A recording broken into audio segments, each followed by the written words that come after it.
नमस्कार, आप देख रहे हैं न्यूज़ वन इंडिया और मैं हूं आपके साथ अमृता चौहान। उत्तराखंड की जनता को केजरीवाल का बड़ा वादा, उत्तराखंड के बुजुर्गों को मुफ्त में अयोध्या यात्रा करवाएंगे, ये कहा दिल्ली के सीएम अरविंद केजरीवाल ने।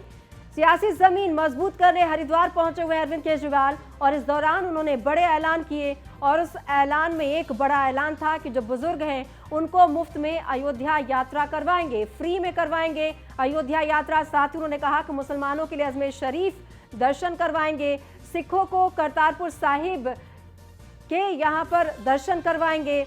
तो बीजेपी और कांग्रेस ने सिर्फ भ्रष्टाचार दिया, ये आरोप लगाए उन्होंने। आपको बता दें, उत्तराखंड में आगामी विधानसभा चुनाव है और यहाँ पर उसी के तहत वो यहाँ पर पहुंचे हुए हैं। उन्होंने कहा कि दिल्ली में जिस तरह से विकास के काम किए हैं उसी तरह से उत्तराखंड में भी हम विकास के काम करेंगे।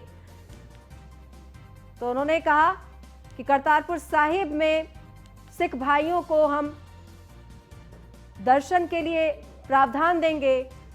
साथ ही उन्होंने कहा है कि आप जनता के मुद्दों पर काम करती है और उसी के तहत हम वादा कर रहे हैं कि एक बार हमें मौका दीजिए, हम यहाँ की जितनी समस्याएं हैं उसे खत्म करेंगे, विकास के काम करेंगे, स्कूल बनवाएंगे, अस्पताल बनवाएंगे, सड़कें बनवाएंगे, मुफ्त में बिजली देंगे।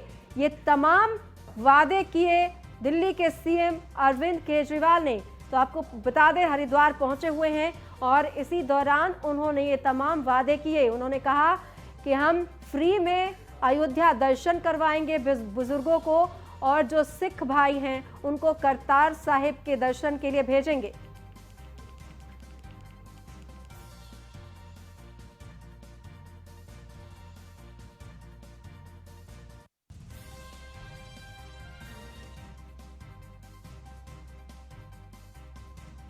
दिन पहले अयोध्या गया था, वहां पे रामलल्ला जी के दर्शन हुए। अपने आप को बहुत सौभाग्यशाली समझता हूँ कि मैंने रामलल्ला के दर्शन किए। तो मन में एक भाव आया कि हे प्रभु, मुझे ऐसी सामर्थ्य देना कि मैं इस देश के हर व्यक्ति को अयोध्या जी के और रामलल्ला जी के दर्शन करा सकूं। वहां से लौटने के बाद दिल्ली में हमने ऐलान किया कि दिल्ली के नागरिकों को हम फ्री में अयोध्या जी के और रामलल्ला जी के दर्शन कराएंगे। आज मैं ये ऐलान करने आया हूं कि आम आदमी पार्टी की सरकार उत्तराखंड में बनेगी। उत्तराखंड वासियों की भी बहुत इच्छा है कि वो अयोध्या जी के दर्शन करें। मैं बहुत सारे लोगों को मिलता हूं, उनसे बातचीत करता हूं, सबकी इच्छा है कि प्रभु श्री राम के दर्शन करके आएं। बहुत सारे लोग पैसे की कमी के कारण नहीं जा पाते। तो आज मैं ये ऐलान करने आया हूं कि आम आदमी पार्टी की सरकार बनेगी तो दिल्ली की तर्ज पे यहाँ पे भी तीर्थ यात्रा योजना चालू करेंगे और उत्तराखंड के सभी लोगों को अयोध्या जी के फ्री में दर्शन कराएंगे। मैं और ज्यादा जानकारी के लिए सुमित सैनी संवाददाता हमारे साथ जुड़ गए हैं लाइव। सुमित, आज हरिद्वार में है दिल्ली के सीएम अरविंद केजरीवाल और उन्होंने कई बड़े ऐलान कर दिए उत्तराखंड वासियों के लिए।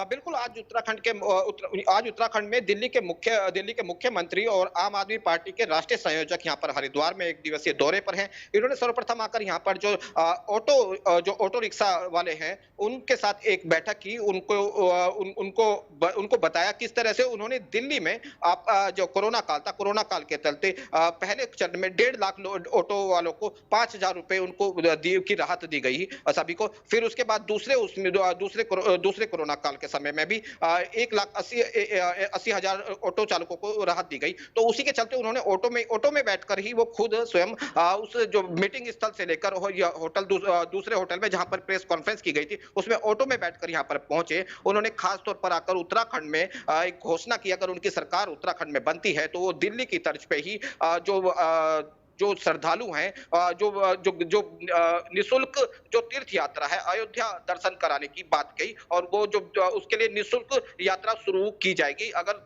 उत्तराखंड में आम आदमी पार्टी की सरकार बनती है। कहीं ना कहीं ये तीसरी जो गारंटी इन्होंने दी है, पहले उन्होंने बिजली की गारंटी, फ्री बिजली की गारंटी दी थी, उसके बाद रोजगार की गारंटी दी थी, अभी उन्होंने आकर हरिद्वार में एक तीसरी गारंटी दी है कि उत्तराखंड में अगर सरकार बनती है तो यहाँ के उत्तराखंड वासियों को मुफ्त में अयोध्या के दर्शन कराए जाएंगे। जी सुमित, आज उन्होंने ऑटो चालकों से भी बातचीत की, काफी लंबी बातचीत हुई थी उनकी ऑटो चालकों से, और जो ऑटो चालक एसोसिएशन है उनके नेताओं से भी बातचीत की थी उन्होंने।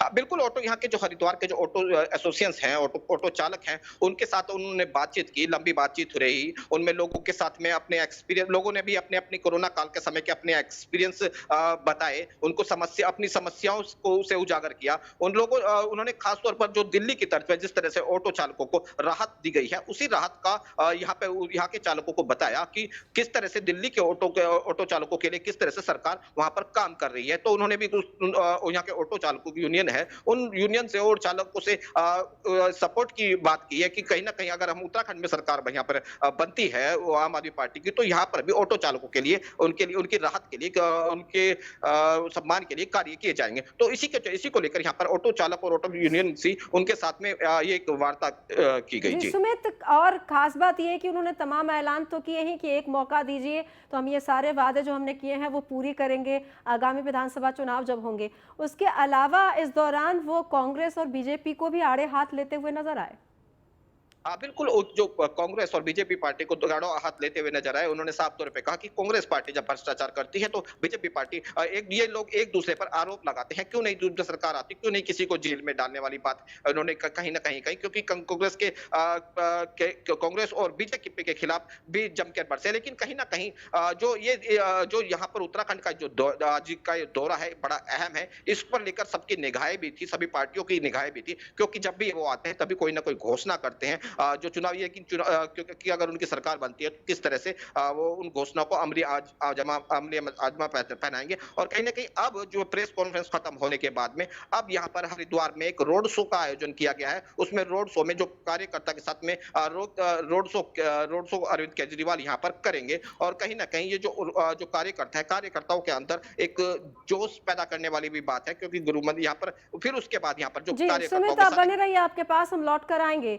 तो आपको बता दें कि आज उन्होंने कई ऐलान तो किए और साथ ही उत्तराखंड के लोगों को कहा कि एक मौका दीजिए, हम दिल्ली की तर्ज पर यहाँ पर विकास के काम करेंगे। बढ़ते हैं आगे। हरिद्वार से अहम खबर, ऑटो और टैक्सी चालकों से दिल्ली के मुख्यमंत्री ने संवाद किया। अरविंद केजरीवाल ने ऑटो जो चालक है उनसे संवाद किया और पोस्टर भी लगवाया है। तमाम जो ऑटो है उन पर आपका पोस्टर लगवाया है। ऑटो में बैठकर कर्नल कोठियाल के साथ होटल पहुंचे दिल्ली के सीएम अरविंद केजरीवाल। होटल में दिल्ली के मुख्यमंत्री अरविंद केजरीवाल का भव्य स्वागत किया गया। यहां पर काफी संख्या में ऑटो चालक मौजूद थे जिन्होंने एक एक कर अपनी समस्याएं अरविंद केजरीवाल को बताई। तो ऑटो और टैक्सी चालकों से दिल्ली के मुख्यमंत्री ने संवाद किया, बातचीत की और उनसे पूछा कि उन्हें क्या कुछ समस्याएं देखनी पड़ती है, क्या कुछ समस्याएं उन्हें झेलनी पड़ती है।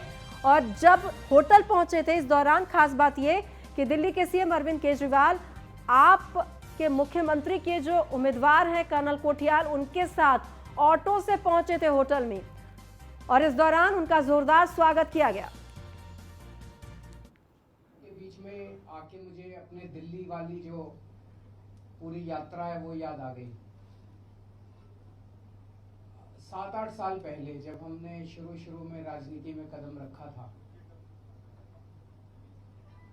दिल्ली के ऑटो वालों से तब संपर्क हुआ हमारा। आज मैं एक बहुत बड़ी बात कहने जा रहा हूं और ये कोई अतिशयोक्ति नहीं है। दिल्ली में हमारी सरकार बनी, इसमें 70% योगदान ऑटो वालों का है। ये मैं कोई झूठ नहीं बोल रहा, आपको खुश करने के लिए नहीं कह रहा, मैं अभी बताऊंगा कैसे है। 70% योगदान ऑटो वालों का। जनता इनको नहीं चाहती, ये लोग जनता को लूटते हैं, तो तुम इनसे बात मत करो। जब मैंने बात की और सारे सिस्टम का पता चला, एक ऑटो वाला सवेरे से शाम तक पुलिस वाले को भी पैसे देता है, सरकारी विभाग के ट्रांसपोर्ट डिपार्टमेंट को भी पैसे देता है, आरटीओ वाले को भी पैसे देता है, पता नहीं कितने लोगों को पैसे देने पड़ते हैं। और जब किराया बढ़ाने की बात आती है तो कोई सरकार उनका किराया नहीं बढ़ाती। कानून इतने मुश्किल बना रखे हैं, इतने मुश्किल बना रखे हैं कि कोई ऑटो वाला बेचारा चाह के भी ईमानदारी से काम नहीं कर सकता। फिर जब वो कहाँ से निकालेगा पैसा, वो फिर सवारी से 2-4 रुपए एक्स्ट्रा ले लेता है। तो मैंने रामलीला मैदान में एक दिन सारे ऑटो वालों की मीटिंग बुलाई। मैंने कहा मैं तुम्हारे साथ खड़ा हूँ और आज मैं दिल्ली की जनता को अपील करना चाहता हूँ कि अगर ये ऑटो वाले माफिया होते तो आज इनके बड़े। और सुमित सैनी लगातार हमारे साथ लाइव जुड़े हुए हैं ज्यादा जानकारी के लिए। सुमित, यहाँ पर खास बात वो कहते हुए नजर आए ऑटो चालकों से दिल्ली के सीएम अरविंद केजरीवाल कि दिल्ली में मेरी जो फतेह हुई, जो मुझे जीत हासिल हुई, वो उसमें हाथ 70% ऑटो चालकों का था। इसका मतलब वो साफ तौर पर ये कह रहे थे उत्तराखंड के ऑटो चालकों से कि अगर आप सहयोग नहीं देंगे तो जीत मुनासिब नहीं होगा हमारे लिए, यानी हम जीत नहीं पाएंगे, यानी आपकी अहम भूमिका है, इसलिए आपको हमें समर्थन देना होगा। वो ये कहना चाह रहे थे। बिल्कुल अरविंद केजरीवाल जो थे यहाँ पर जो ऑटो चालक और उनकी यूनियन वालों के साथ में एक जो बैठक जो की थी उन्होंने, उसका बैठक का मेन मुद्दा भी यही था, क्योंकि उन्होंने साफ तौर पर कहा कि जो दिल्ली में आम आदमी पार्टी की जो सरकार बनी है उसमें 70% जो साथ है वो ऑटो चालकों का है। तो कहीं ना कहीं वो उनकी समझाने की कोशिश थी कि अगर आप हमारे साथ दे, अब आपके बिना यहाँ सरकार बननी मुश्किल है, तो कहीं ना कहीं उनको अपनी तरफ खींचने की भी बात थी। क्योंकि अगर उन्होंने वही खूबियां यहाँ पर गिनवाई उन ऑटो चालकों को कि दिल्ली में किस तरह के ऑटो चालकों के लिए क्या सरकार क्या कर रही है, उनके लिए एक राहत की किन किन चीजों को अपनी उपलब्धियां गिनाई है। क्योंकि कहीं ना कहीं सिर्फ फिटनेस को छोड़कर तमाम जो दिल्ली में जो ऑटो चालकों को दिक्कत है या समस्या है ट्रांसपोर्ट के, वो सब ऑनलाइन किया गया है। तो कहीं ना कहीं उसी को लेकर एक बड़ी उन्हीं को लुभाने के लिए वो खुद स्वयं, ये सबसे बड़ी बात रही, जो दिल्ली के मुख्यमंत्री हैं, जो उनकी मीटिंग के बाद में ऑटो पर एक अपने आप स्वयं हाथों से पोस्टर भी लगाया और ऑटो में बैठकर जो उत्तराखंड के जो मुख्यमंत्री के दावेदार हैं वो जो चेहरे बनाए गए हैं कर्नल कोठिया, उनके साथ ऑटो में बैठकर जो प्रेस कॉन्फ्रेंस स्थल थी, जो होटल थी, उस होटल में ऑटो में बैठकर यहाँ पर पहुंचे थे। तो कहीं ना कहीं ऑटो वालों का समर्थन लेने की भी इसमें इसको लेकर भी इन्होंने पहल की है। जी, अरविंद केजरीवाल ने यह भी कहा वहां पर मौजूद लोगों को कि मैं ऐसा पहला सीएम हूं जिनको ऑटो वाले डायरेक्ट मेरे फोन पर कॉल कर सकते हैं।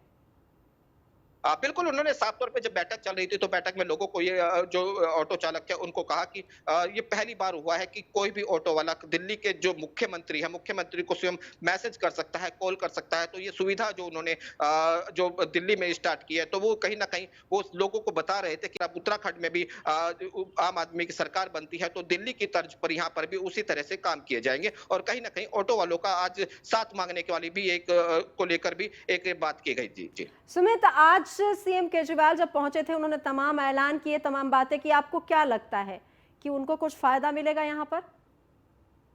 बिल्कुल, कहीं ना कहीं जब भी अरविंद केजरीवाल उत्तराखंड में आते हैं, जो वो मुद्दे उठाते हैं, उन मुद्दों के बाद में राजनीति गरमरा जाती है। क्योंकि जब वो पहली बार जब उत्तराखंड में जब आए थे तो उन्होंने 300 यूनिट बिजली फ्री देने की बात की थी। तो कहीं ना कहीं उसके बाद जो बीजेपी के हरक सिंह रावत है, उन्होंने कहीं ना कहीं ऐलान भी कर दिया था कि 200 यूनिट बिजली की फ्री दी जाएगी, क्योंकि सरकार उनकी है। लेकिन फिर बाद में उस पर कहीं अमली जामा नहीं पहना पाए थे। तो कहीं ना कहीं जब उन्होंने फिर आध्यात्म राजधानी बनाने की, दूसरी बार आए तो आध्यात्म राजधानी बनाने की बात की थी उत्तराखंड को, तो उसमें भी फिर राजनीति गरमाई थी। तो सभी तमाम जो पार्टियां थी, उन पार्टियों ने भी वही आध्यात्म राजधानी बनाने की बात कहनी शुरू कर दी थी। कहीं ना कहीं जब दिल्ली के मुख्यमंत्री अरविंद केजरीवाल जब उत्तराखंड में आते हैं तो राजनीति थोड़ी गरमरा जाती है। और क्योंकि कहीं ना कहीं और जो कार्यकर्ता है उनमें भी जोश उत्पन्न होता है। जी, बहुत बहुत धन्यवाद आपका इस तमाम जानकारी के लिए।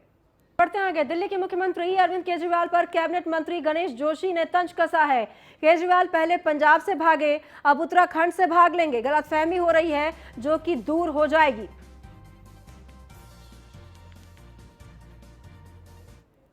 देहरादून से खबर, संघ दफ्तर में संघ की कोऑर्डिनेशन बैठक हो रही है। सीएम पुष्कर सिंह धामी पहुंचे हैं तिलक रोड स्थित संघ दफ्तर। पार्टी संगठन पदाधिकारी भी पहले से मौजूद हैं। चुनावों से पहले अहम बैठक हो सकती है।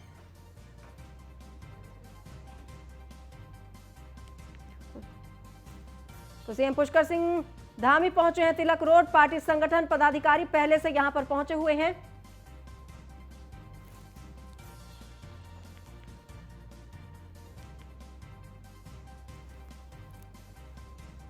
तो देहरादून से अहम खबर, संघ दफ्तर में संघ कोऑर्डिनेशन बैठक है और इस बैठक में पहुंचे हैं उत्तराखंड के मुख्यमंत्री पुष्कर सिंह धामी। तिलक रोड पर है संघ का दफ्तर और यहीं पर ये मीटिंग होनी है, कोऑर्डिनेशन मीटिंग है। पार्टी संगठन पदाधिकारी पहले से यहां पर मौजूद हैं और ज्यादा जानकारी के लिए फोन लाइन पे हमारे संवाददाता सुदीप जैन जुड़ गए हैं। सुदीप, ये बैठक कितनी अहम है? ये बहुत महत्वपूर्ण बैठक है जो कि तिलक रोड के जो संघ दफ्तर है वहां चल रही है। सुबह 10 बजे से यूं तो बैठक शुरू हुई थी, पर 1 बजे मुख्यमंत्री यहाँ पहुंचे हैं। यहाँ पर पूर्व मुख्यमंत्रियों के अलावा भारतीय जनता पार्टी के प्रदेश अध्यक्ष, प्रदेश महामंत्री संगठन और संघ से जुड़े वरिष्ठ पदाधिकारियों में जो राष्ट्रीय संपर्क प्रमुख हैं आलोक जी, उनकी अध्यक्षता में बैठक हो रही है। 1 बजे मुख्यमंत्री व समस्त भारतीय जनता पार्टी के कार्यकर्ता नेतागण यहाँ मौजूद है और 1 बजे तक बंद कमरे में बैठक होगी।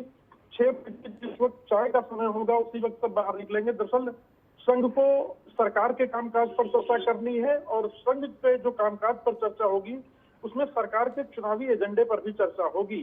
तो बहुत महत्वपूर्ण बैठक है। इसे यूं तो बहुत गोपनीय रखा गया था, पर न्यूज वन इंडिया सबसे पहले सरकार और संघ की कोऑर्डिनेशन बैठक को दर्शकों तक पहुंचा रहा है। सुदीप, क्या ये जो कोऑर्डिनेशन बैठक है ये संघ की तरफ से बताने की कोशिश होगी इस बैठक में कि चुनाव की रणनीति पर कैसे काम करना है? जी बिल्कुल, देखिए संघ अपने हिसाब से समय समय पर फीडबैक लिया करता है। संघ के कार्यकर्ता भी होते हैं। संघ का एक अपना पैरेलल सिस्टम है जो सरकार को समय समय पर दिशा निर्देश देता है। हालांकि ऑफ द रिकॉर्ड ये तक कहा जाता है कि संघ बहुत कुछ चीजों को सरकार में कंट्रोल करता है। तो आज की बैठक की महत्ता इस हिसाब से भी मानी जानी चाहिए कि 6 घंटे तक मुख्यमंत्री इस बैठक में रहेंगे। लिहाजा समझा जाना चाहिए जब चुनाव की आचार संहिता लगने में करीब 1.5 माह का वक्त बचा है, उससे ठीक पहले बैठक हो रही है, तो इसकी कितनी महत्वता है, ये इसकी कितनी इंपॉर्टेंस है। जी, बहुत बहुत धन्यवाद सुदीप इस तमाम जानकारी के लिए। विधानसभा चुनाव जैसे जैसे नजदीक आ रहे हैं वैसे वैसे विधानसभा क्षेत्रों में सरगर्मियां तेज होती जा रही हैं। लालकुआं विधानसभा क्षेत्र से आम आदमी पार्टी के दावेदार वरिष्ठ नेता चंद्रशेखर पांडे ने अपने आप को सबसे सशक्त उम्मीदवार बताया है। उनका कहना है कि वो लंबे समय से आम आदमी पार्टी के निष्ठावान कार्यकर्ता हैं, साथ ही पार्टी की नीति और रीति में आस्था रखते हैं और लगातार काम भी कर रहे हैं। उन्होंने कहा कि अगर मुझे टिकट मिलता है तो इसका पूरा श्रेय मेरी पार्टी और क्षेत्र की जनता को जाएगा।